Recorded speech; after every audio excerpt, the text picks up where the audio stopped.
Hello, and my name is Pete Rushmer, and I'm your host today of A Half Dozen Things podcast. A Half Dozen Things is a podcast for business owners just like you. Whether you're an underdog hungry for success, or you're already smashing it but want to continue to level up, we are here each week for you to get insight and learning from the very best in the business. No fluff, no BS, and no self-proclaimed gurus talking about how easy business or life is. The red light has started rolling, and I'm joined today by Bevis. Bevis, what an absolute pleasure to have you back on the podcast. Is this the second or third time, Bevis, that you've been on the podcast with me? I believe it's the second, mate. I think it's. Is it the second? Right. Okay. For some reason, I thought that we'd maybe I'd interviewed you like quite early on as well, but clearly not. And that's absolutely fine. So I'm feeling very underprepared today. I probably shouldn't admit that, but I'm feeling very underprepared. But we're very much looking forward to talking about awareness, technology, and happiness, which I think is absolutely an interesting thing for me, particularly now that I've done my Master NLP Practitioner course with yourself, Bevis. You were my NLP trainer, which I very much appreciate, Bevis. And I guess first things first, let's do a bit of an intro, mate. Let's do a bit of an intro. Who is? Oh, there's a question. Who is Bevis? That's a great question. That's a bit harsh. Sorry, Bevis. Could you introduce yourself for the listeners, please? Sure. Okay. So I'm Bevis. So we've been running Magenta Coaching Solutions since 2010, and we are a training and coaching company. So we have a team of coaches who deliver breakthrough coaching, helping people overcome subconscious blocks, business coaching, elite performance coaching, and we also do training. So obviously you've just mentioned your own NLP training journey, and we also train people in motivational mapping, helping grow engagement and motivation within business. So yeah, that's kind of what we do. It's probably not the answer to the question, who I am, but that might be for a different podcast, because that's quite a deep question. Who are we? You could go down a philosophical rabbit hole with that one. So yeah, but I think hopefully that gives everybody an idea of the kind of things we do and what we're about. Oh, that's cool. And how long have you been on your NLP journey, Bevis? How long have you been doing NLP? Because it's been quite transformational for you, hasn't it? Oh yeah, absolutely. I mean that's kind of why I'm so passionate about 2008, really. But if I think about it, actually it was before then. I mean, I was quite a young manager, so I ended up managing a leisure centre at the age of 25, 26, and obviously as a young manager thrown into a busy work management situation. I remember one point going to work and I had 80 emails when I went in and I had 90 when I left. And it was kind of, you look back and you think, oh, and my patterns back then was I'd just say yes to everything. And actually I see my sister doing some of those things that I used to do now. So just kind, and I got through by being kind, basically, by being a decent human being, and people respect that, and that helped. But my workload was growing and growing and growing, and I was getting more and more stressed. And so yeah, and actually the chairman of my cricket club, a guy called James Leet, who interesting I've just seen has just started up a new consultancy, which I was quite fascinated about. He introduced me to NLP, and he actually came and did some workshops at in our business, and I just was fascinated. I was like, oh wow, this is a different way about thinking about the world.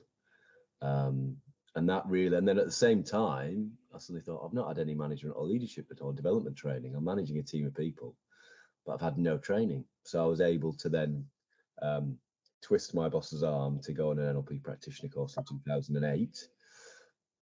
And yeah, on the basis that I would then come back and use the skills to train other people in the business, which at the time I wasn't looking forward to, but actually was a gift, because it meant that I started to use my NLP practitioner skills straight away, in the same way that I know that you are in terms of the training and work that you're doing. So yeah, that was kind of, I thought it was I was going to say 2008, but actually probably started about 2005, 2006. Wow, fantastic! So it's been a long journey, and we were just having a bit of a chuckle before we came and started recording. I was saying to Bev, so it's like Wednesday after bank holiday as we're recording this, and the difference that I've had through coaching with Bevis in the way that I go about my everyday life is just huge. So I was saying, I sort of got up this morning, I've done a load of work, and then I went off to the gym. I've actually done yoga, which I love and helps raise my awareness, which is one of the key themes of the podcast. And that really sort of raises my awareness, but also just the willingness to sort of let go of stuff. So I arrived back at like 5 to 9. I literally mixed up a milkshake, jumped on the call, and haven't particularly, obviously I've got some key themes that I know that we need to discuss, but I've not overly thought about the podcast. And I was just saying that actually this afternoon I'm doing a difficult conversations. I keep putting difficult conversations in inverted commas, difficult conversations and understanding motivation workshop, which I've literally got a couple of slides for, and that's going to go from there. So interesting how NLP helps, I suppose, raise your awareness, both of yourself and obviously of the world around you.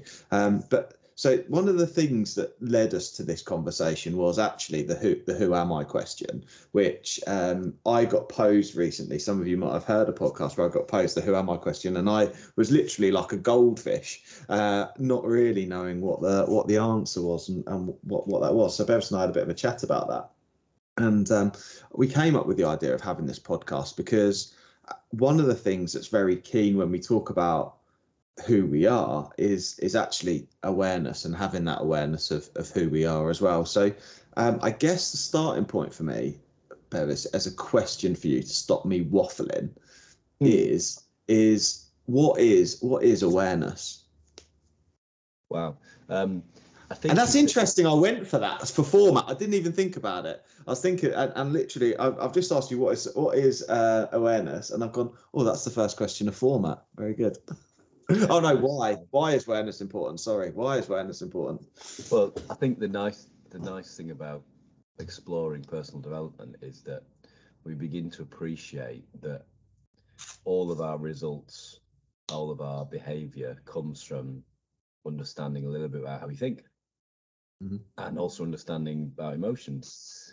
And if what I'm going to do, if you don't mind, is go back to your progress in if you don't mind me saying, Pete, and I'm just going to be blunt here, you had a pattern of overworking. Yeah, there's still a little bit present. Yeah, for sure. But if you think of your ability this morning to go to the gym, to look after yourself, to do some yoga, to then jump on this and then completely trust your ability to deliver these workshops this afternoon with less preparation. And any trainers or coaches or consultants listening to that will get that you go from overworking, over preparing to not doing as much. And the reason that you're able to do that is because you're able to trust your unconscious mind and trust the knowledge that you have, which means overcoming fear of failure and fear of judgment. And so in a true NLP fashion, I'm going to answer the question as to who we are and what awareness is by explaining what we're not. What we aren't is the pattern of fear or failure or guilt or sadness or hurt or anger or those emotions that can cloud our judgment. There's nothing wrong with those emotions, but that sometimes they can cloud our judgment and cloud our ability to see clearly. And we're not that inner critic, that internal voice that is critical of how we're doing. I was listening to a meditation this morning about taming your inner critics. That was kind of on my radar this morning. So when we understand, I mean, really what is awareness is the fact that we can be, as a human being, aware of our thoughts and emotions, and we don't have to act on them. We can feel angry. All parents, sometimes we get frustrated with our kids, but we don't have to snap. We don't have to speak angrily because there's a gap between the stimulus and the response. And really by growing our awareness, that gap between the stimulus and the response grows, and we're able to be more responsive rather than reactive. And I think as a starting point for understanding awareness, that's as good a starting point as any, I think.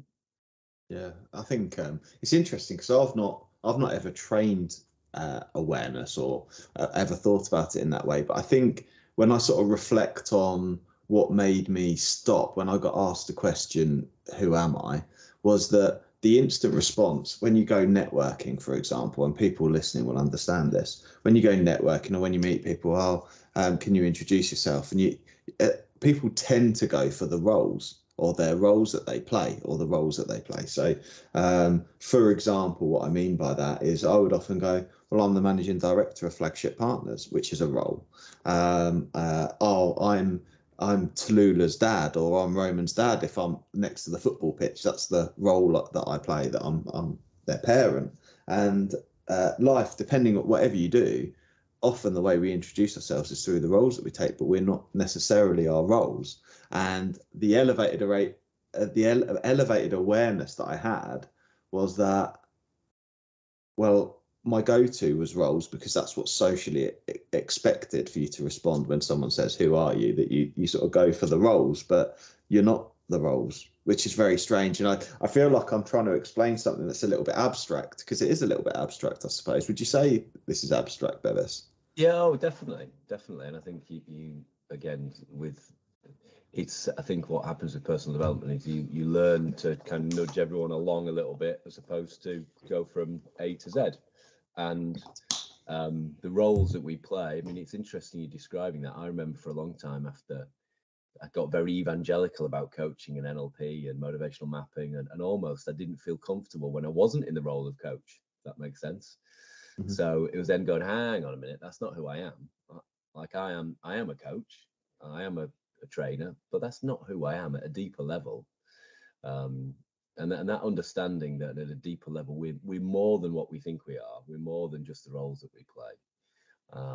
And exploring that and exploring, because it's a difficult thing to define who you are, and people look at you strangely if you start describing yourself. Who am I? Well, I'm pure awareness. It gets a bit David Icke-ish. So it's kind of being just being mindful that as a human being, the thing that makes us a human being is a level of awareness of our thoughts and emotions and our body. And the thing I like to kind of explore or share with that is, if you look at your hand and you consider that actually that's my hand, when you think, well, it is your hand, but every single cell in your body has changed in the last 18 months. You think, oh, hang on a minute, so that's a new hand. It's not the same hand I had 18 months ago. And then you think, well, when you look in the mirror in the morning, how do you know it's you? And if every single cell has changed, including the brain cells and the bone cells and the skin cells, how do you recognize it's you? And the only way that you recognize that it's Pete or it's Bevis is because we have a level of awareness. So we have a level of awareness that is beyond our thought and emotions. And we also have an unconscious mind. We don't have to think about breathing. We don't have to think about our scabs healing. Our unconscious mind does that automatically. So exploring awareness can be multi-layered. It can be about understanding the unconscious mind at a deeper level, and it can be understanding and growing the gap between stimulus and response. You were talking about a model of the mind that you're sharing this afternoon. And I think that model of the mind diagram is a perfect place to start to grow the awareness of, hang on a minute, it isn't miserable weather, it's just weather. I'm not angry, I've just got some angry thinking, or I'm not anxious, I'm just projecting something into the future about that's going wrong. It's not real, it hasn't happened yet. And that growth in awareness allows us to become more emotionally resilient, I guess, and make better decisions. Yeah, I think that was a real game changer for me, was when I started to think about the fact that your whole body is renewing every 18 months. So the thoughts and the feelings that I have now will have an impact. The way that I think and the way that I behave will have an impact on that cell structure as it develops. So the cleaner, I think it's a strange thing that the cleaner I eat, the cleaner I think, and the more aware I am, will essentially have health benefits, as like huge health benefits, reducing stress, not worrying, not being, and it's strange, isn't it? Because when we talk about the development journey and not taking people from A to B and not taking people from A to Z, because it's conscious. When I say not feeling stressed, obviously we want to aim towards something that isn't stress, but at the same time we've got to make we're creating a podcast which people hopefully will be able to listen to and sort of follow our thought pattern. But I think the thing with awareness is that it's I guess like it realizing that through that communication model that we project so much onto things. So for example, the workshop that I'm doing this afternoon is difficult conversations.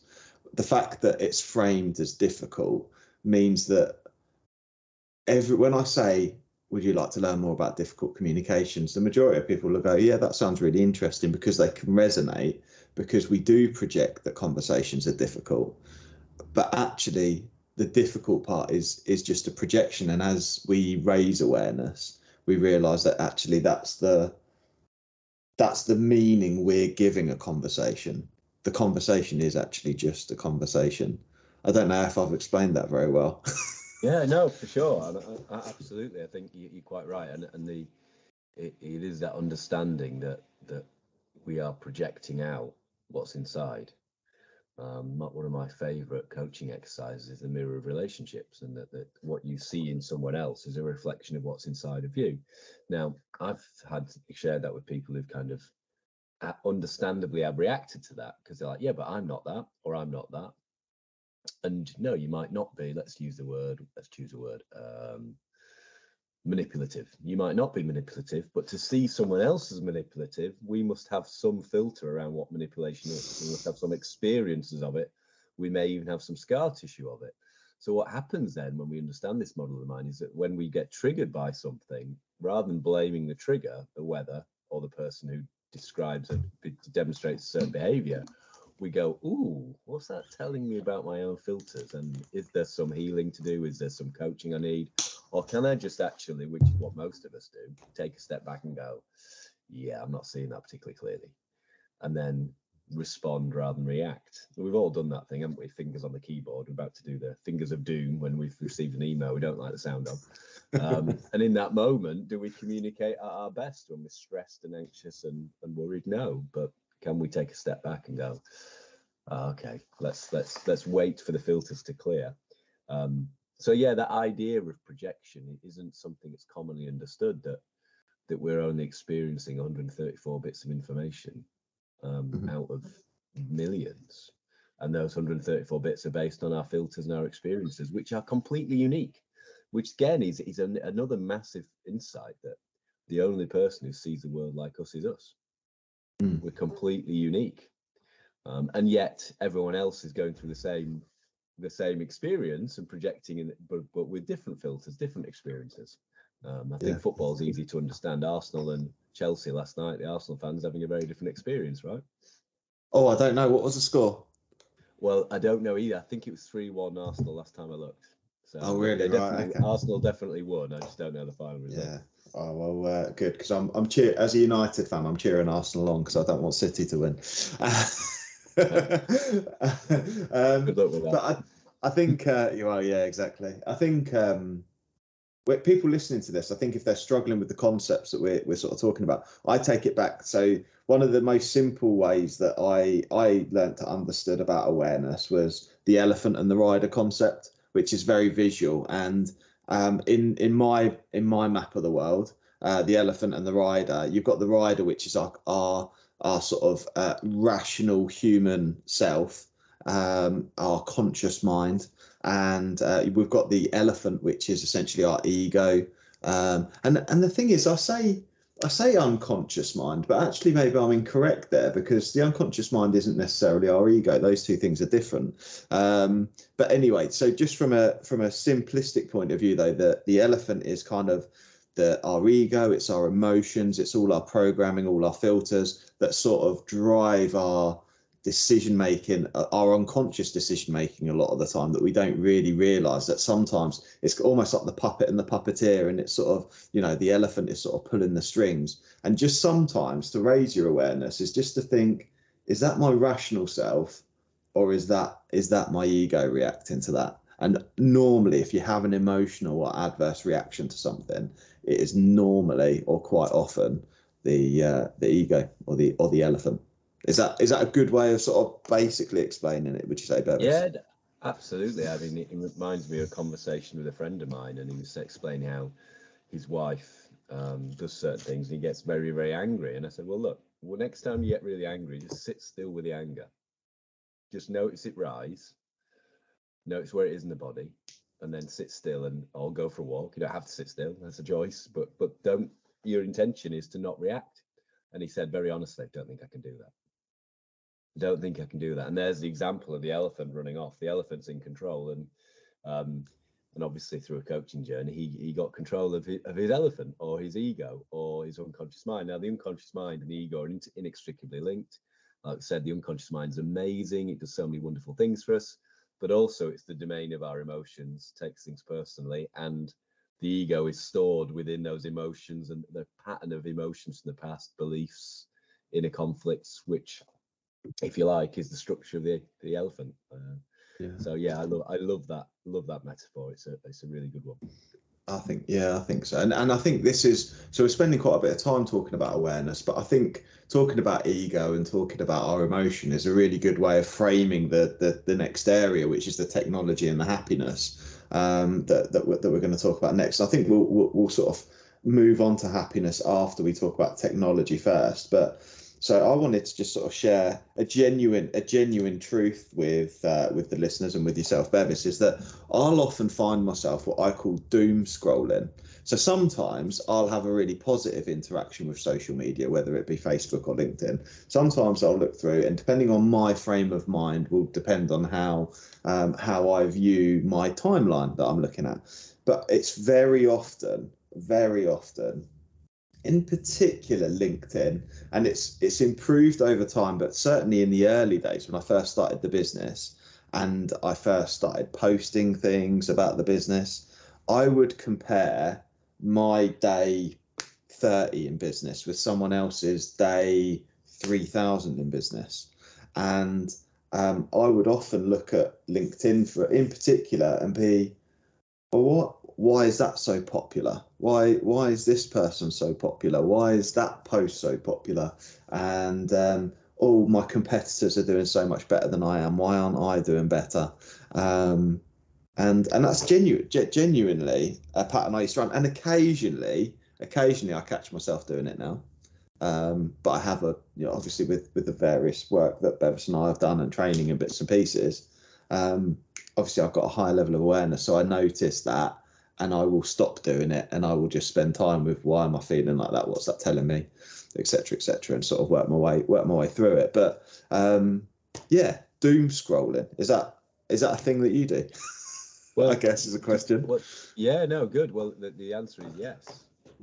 So look, personal development isn't about being perfect. I mean, you've spent enough time with me and my co-trainer Paul to know that neither of us are perfect human beings. I do exactly the same thing. In fact, my phone's next to me. There was a little bit of that going on just before we came on. So I was like, oh, I've got 5 minutes. So I just flick through. And I think the interesting thing, I wouldn't necessarily refer to it as doom scrolling, but I'm going to, because it's just a tag, isn't it? Just a label. Yeah. And I've never really used the term before, but it feels like it just felt like the right thing to explain what I do. It isn't necessarily doom. Sometimes it is just mindless scrolling. It's just, but sorry, carry on. I'd be amazed if there is a person listening to this who in today's modern society doesn't relate in some way to that, whether it's social media or television or something, some way of kind of mindlessness activity. And is it a problem? Well, it depends. And it's interesting. I'm thinking back to the same person who I was just mentioning, who's a friend of mine who's been on quite a journey. And he said to me in one conversation, I feel like I've got a superiority complex. I was like, really? What makes you think that? And he says, well, when I look on posts and I kind of get very judgmental about what other people are doing and why are they an expert, and kind of that comparison thing kicked off. And then he went on holiday to Thailand and came back, and he said the next conversation, yeah, I haven't got a there was nothing. I didn't add anything to that conversation. He then just had a gap, had a holiday, came back and said, yeah, I haven't got a superiority complex. I just need to be mindful of my energy when I go on social media. Because of course that projection thing of we're projecting out what's inside. If we are tired and bored and we go on social media, we're going to see very different things to if we're relaxed and energized. If we're frustrated and angry, we're going to see very different things, because that filter is there. And we've all done this. You can see an email in one light, come back to the next day and you read it and you see something completely different. You feel completely different. So we just need to be mindful of that projection element that we were talking about. And of course, this isn't my quote. I think one of our chap called Simon came up with this on one of our NLP trainings. His quote was that, and again, he's heard it somewhere, is that comparison is the thief of joy. And yet we all at some point in time find ourselves comparing, and we'll hear our kids comparing themselves to other people in the school system. And sadly, the education system is based upon the comparisons. So we just, again, need to be mindful of both projection and comparison. And that's the nice link between awareness and technology, that the more we aware we are, that helps us use technology positive. Because it is incredible, the fact you can actually work from your bed or work from the beach, or it's amazing that these little rectangular objects that are, got more power in them than the original computers. It's just phenomenal. Hi, it's Pete from Flagship Partners. We're proud to sponsor a Half Dozen Things podcast. Flagship Partners help their clients become safer, greener and greater through a range of consultancy and training services. We offer audits through to risk assessments, contracts through to support with managing your culture, all the way from mandatory training through to management training as well. So if you need any support, please do get in touch with Flagship Partners today. And I think sort of obviously that's really, really insightful around the comparison there. And I think additionally to that, so social media, obviously the comparing is a challenge, but then also there's the programming element of the way we work. So it was really interesting. I was at a business meeting on Friday, and another business owner, a successful business owner, says, well, I have a zero inbox policy. And I was like, oh, what does that mean? That's interesting. Well, my inbox needs to be 0 by 5 p.m. So I laughed jokingly. I laughed jokingly, which is a bit harsh because I shouldn't. But I said, right, I'm setting a recurring email at 5 to 5 every day for the rest of the month to land in your inbox at 5 to 5 and make you sweat. I just found that really interesting. So, and I resonate with that. Certainly not the old me, but certainly historically that's resonated with me. I take pride in having a clear inbox. I quite enjoy the cleanliness of it, of being up to date, the feeling of being up to date as much as the next person. But the challenge, I read a really interesting book and I can't remember what it was, but the challenge of having this zero inbox policy is, it's a bit like when you answer the phone. So if I answer a ringing phone, guess what happens? It rings more often. And if I answer emails really promptly, guess what happens? I get emailed more regularly. Because if you email somebody back, chances are at least 50% of the time that's going to result in a responding email asking another question or wanting further clarification. So essentially, my suggestion is that we let go, particularly around timescales with emails. It's a fascinating point. I had lunch with somebody recently who was judgmental of me, and it was interesting feedback actually, which I took on board because I didn't respond to emails the same day that they arrived. Because his expectation in his model of the world that you ought to. And I said, well, what about when I'm NLP training and I'm up at 8 and I'm in the training room to get ready and then I train all day and then at the end of the training room I go home and spend time with my family. And I think it was good for them to realise that my days are very different to theirs, and there's a different and equally it was good for me to realise, okay, so people do have different expectations and they're not wrong, they're just different. So the interesting thing for me is without making anything wrong or right, because we've all got different systems, different beliefs, but that zero inbox thing is a rule. It's a rule that the business owner has made that they like. Now, that's fine if it works for them. And it may well work for them for quite some time. Where it becomes a problem, and this is what when we talk about limiting beliefs, sometimes we have these beliefs that really help us. So if you like, your pattern of working really hard actually has really helped you get to where you are. But then if your new goal is to be able to relax and not quite and have more holidays and and have more time to yourself and more time with the family, all of a sudden, some of those rules that you've made around how you work are no longer helping. They're now limiting beliefs. Mm-hmm. And that's why personal development, if you like, is a journey. And I know it's a cliche, because you can have things that the zero inbox rule could be great in your 20s, maybe. But then all of a sudden we're wanting to retire, or we're wanting to slow down. All of a sudden, those sorts of rules we have about how we run our business and how we deal with technology, all of a sudden start to become a hindrance. Mm-hmm. Mm-hmm. And I think that then the compounded challenge is that when managers or leaders then push their beliefs around that way of working on their team of people as well. So I've worked in those businesses, certainly in my early 20s, where the strange beliefs of the owner and of his directors were sort of pushed onto the team. And you kind of think, well, why is that a rule? And actually, it's not really a rule. It's just someone's preference that's become a rule.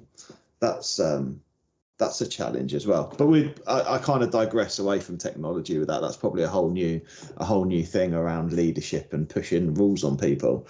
But nonetheless, I think certainly email, social media, I think it's a big challenge. And I guess the other thing that we probably haven't touched on is the level of overwhelm and the bombardment of information, which we're not really, or is going to be a challenge for us to cope with.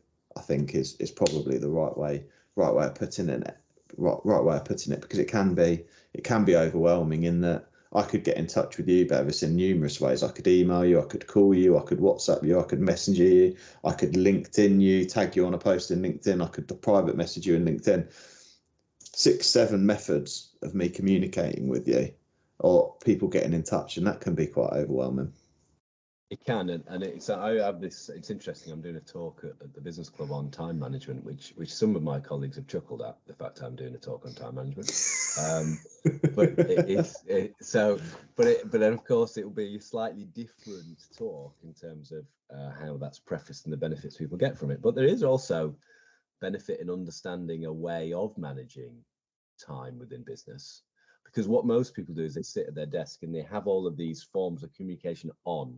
And they sit in the same place. I mean, this was a coaching conversation yesterday with a business owner. And the outcome was he works in his study. And the outcome of the coaching conversation was for him to get out of his study as much as possible. Because he will procrastinate in his study. And he will overwork without working.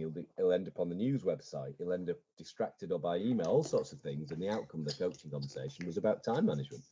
Was for him actually, if there's a piece of work for him to do, where he doesn't want to get distracted, to get into the conservatory and he said, yeah, when I actually get into these bits of research that I procrastinate on, it only takes me half an hour. Oh, crikey. So it's just getting started that's the issue. So just find a different space and time to work. And the other bit was for him to get out in the garden or go and hit a bucket of balls in the driving range because he's a golfer, and actually put that in the diary and have scheduled time in the study for either Zoom calls or communication with clients on email. So it's like, actually, if he's only in the study when he's having Zooms with clients and communicating over email and the phone, anything outside the study is then when he's doing whatever work's required or he's relaxing. So there is an element. I mean, Feng Shui is a thing. I remember writing a book and trying to write it from my office. I just couldn't write a word. And actually, it's because all my time in that office is spent with people, communicating, talking, emailing. And in the end, I wrote it effectively in the bar at Legs and Lodge with background noise. So it's about finding the right space for the right type of work. That's interesting. That is really interesting. I think one of the, I guess just sort of sharing a bit of an insight of one of the things that I've done with my phone is on silent permanently.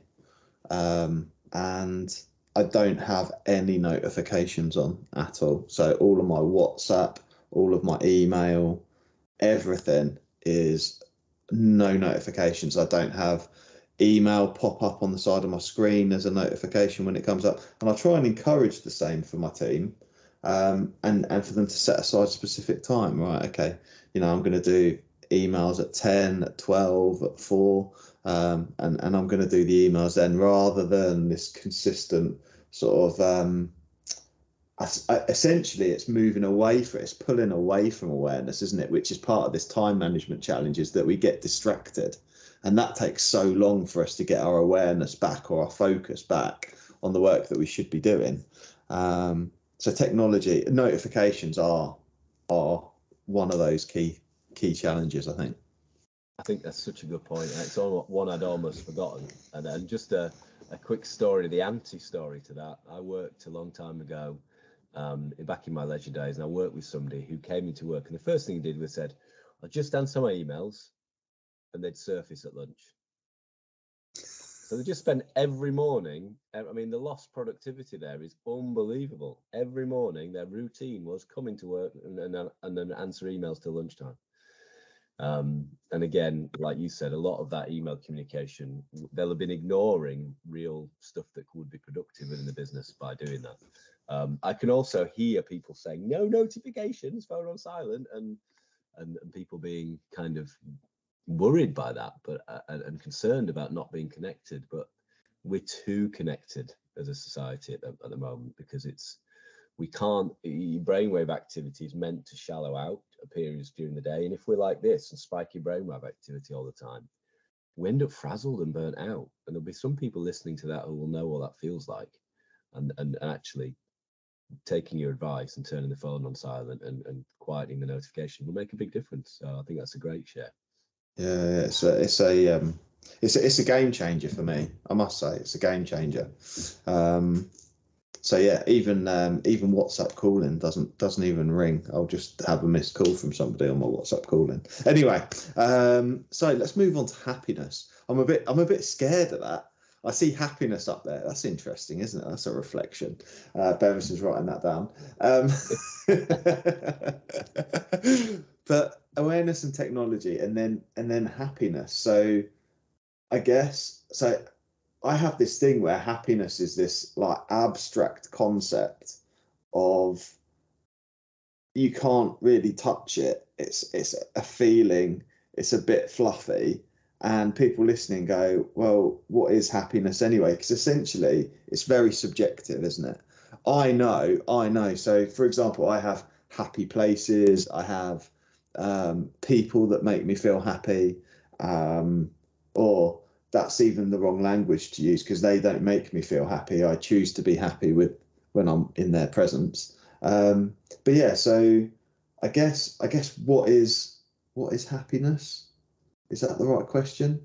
Why is happiness important is a good question too, I suppose. So happiness is important because that is it helps life along, doesn't it? A lot of people will go, well, the meaning of life is to be happy. Maybe not necessarily so, but happiness is important.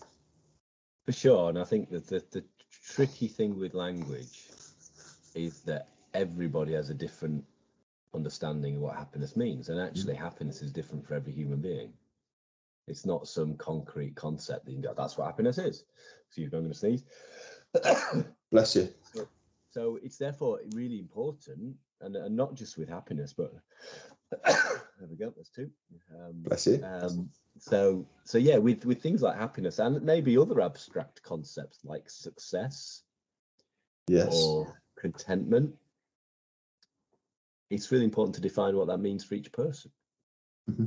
So what does happiness mean to me will be different for what it means to you. But if you understand what it means to you, it gives you something to, well, it gives you something, I was going to say, it'll give you something to aim at, but it gives you a concept, an idea, a framework, a way of living that might be different.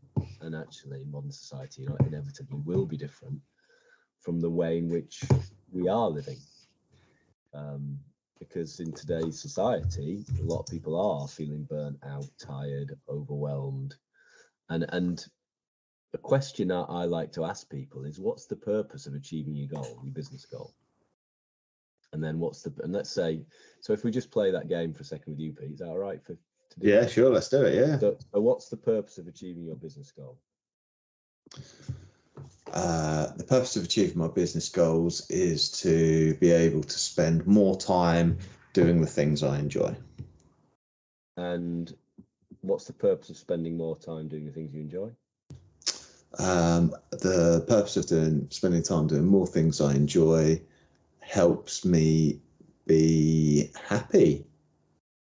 Cool. Wow, we got there quickly. And what's the purpose? Here's a big, deep question. Sorry about this. What's the purpose of you being happy? The purpose of me being happy is to... What's the purpose of me being happy? The purpose of me being... Interestingly, I imagine people will be shouting at the podcast like, "It's this, you dummy," because that's whatever their thing is. But what's the purpose of me being happy? So we start to think about contentment. So yeah, the purpose of me being happy is feeling content and fulfilled. Nice. So I'm not going to push you any further, but what I'd like to point out and this, you're quite a big picture thinker, so it didn't take very long. It might take other people listening a few more questions. We've gone from happiness, spending time doing things you enjoy, to be happy, to feeling content and fulfilled. And it's that, obviously, I'm emphasizing the word feeling. Ultimately, if you ask those what's the purpose questions, what we call chunking up in NLP, not a different type of chunking up, that's for we've all experienced that. So we get to a feeling, and I think that's really interesting, because if the purpose of achieving our goals is to feel a certain way, then it's really important that we start feeling that way now. Otherwise, it'll be a carrot that we dangle in front of us for the rest of our lives, and we'll never get there. That's amazing. That rounds back to awareness. And interestingly, I saw on technology, I saw a diagram of this. I caught it when I was doom scrolling using your language. There was a visual image of someone racing with putting on all this stuff, all this different fancy items, gold, clothing, and then they were racing, and there was this fishing rod with pound notes in front of them, and they were racing, getting more and more gear, and then all the stuff started to decay, and then because it was all in fast mode, and then all of a sudden the bones and all the cells and everything they were in, and then they were in the ground, and it was like, wow, that's a powerful image, that we're racing to our death, chasing these things. And look, there's nothing wrong with nice things. I like a nice car and a nice watch. There's nothing wrong with nice stuff, like a nice house. Nothing wrong with that. But let's not let our goals, when people think about success, they don't often think about contentment. And for me, if you're not content and fulfilled, we're doing the Stephen Covey thing that he talks about. We've got our axe and we're chopping wood in the wrong forest. We're looking in the wrong direction. And I think I think that's important. Absolutely. And I was very keen to share that I've got up the happiest country in the world. So if people Google what is the happiest country in the world, they'll come up. Finland tops it by a long chalk, followed by Denmark and Iceland. And there's an interesting proverb which links really, really well with what you're saying just there. So Finland has been the happiest country on earth for the past 6 years, according to the World Happiness Survey. And this relies on a Cantril ladder life evaluation. Finland comes out top, followed by Denmark and Iceland. So just why Finns are happier than others comes down to a number of factors, including lower income inequality. Most importantly, the difference between the highest paid and the lowest paid, high social support, freedom to make decisions, and low levels of corruption. There's a graph on this website that I'm looking at. The measure of income inequality used here is by the Gini coefficient of income inequality.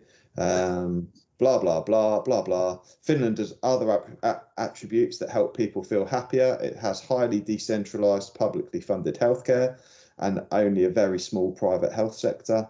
It's far more effective and efficient than some alternatives used in other countries. Public transport is reliable and affordable.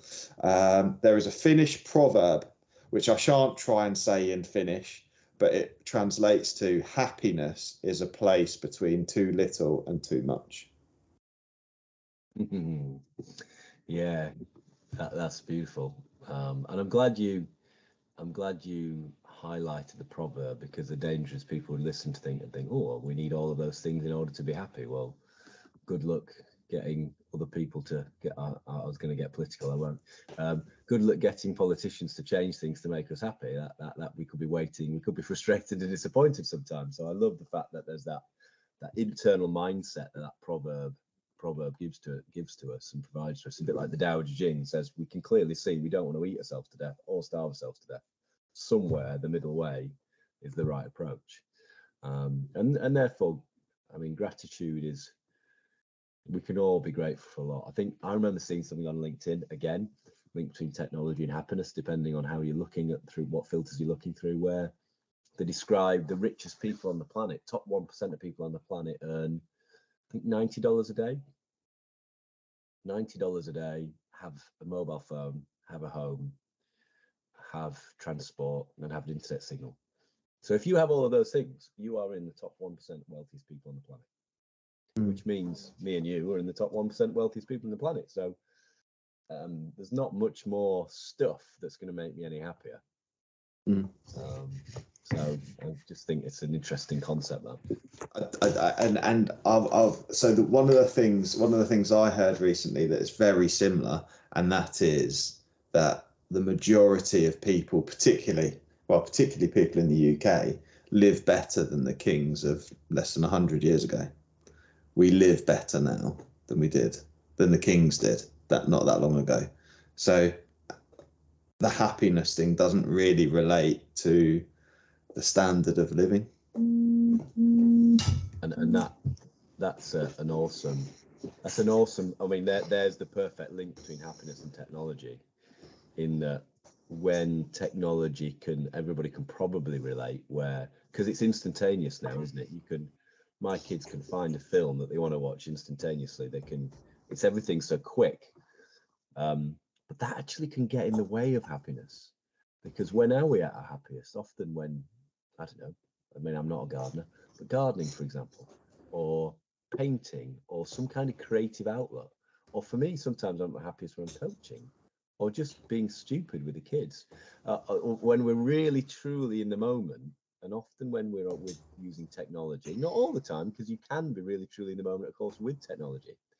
But for some people, there's a mild sense of stress when doing certain things, certainly if we're comparing. So I think it's bizarrely now in modern life, we have to be disciplined around technology in order to be happier. To be happier, we need to be more disciplined with technology, which I think links back to your guidance around phone on silent and notifications turned off, or whatever modification we can make. I play with this thing of not looking at the phone on a Sunday, and that has actually stretched me. Sometimes you find yourself reaching towards the phone and going, "Oh, what am I doing that for?" And it just helps me to be mindful and really be with the kids when and kind of enter their world as well. So hopefully there's some useful links between technology and happiness there for people to think about a bit differently. Yeah, absolutely. Bevis, I think we've created an awesome podcast there. So thank you very much for helping me do that. Absolute pleasure. Always a pleasure to talk, mate. Yeah, appreciate it. And hopefully the listeners have found this really interesting. And if you want to listen more, do find Bevis. He's on LinkedIn. Posts some really interesting stuff. He's a fantastic coach and NLP trainer. And I thoroughly recommend getting involved. Hopefully this podcast has piqued your interest. So lovely chatting, Bevis. Thank you very much, and see people on the next one. Thanks, Pete. Speak soon. I really hope you loved today's episode, and if you did, please make sure you subscribe and listen out for future episodes too. Please do share it across your social media channels. We hope to reach more and help more people. If you want to find out more about me, my name's Pete Rushmer. You'll find me across any social media channel and my business, Flagship Partners, and we're your partners in success across your business. Thank you. See you again soon.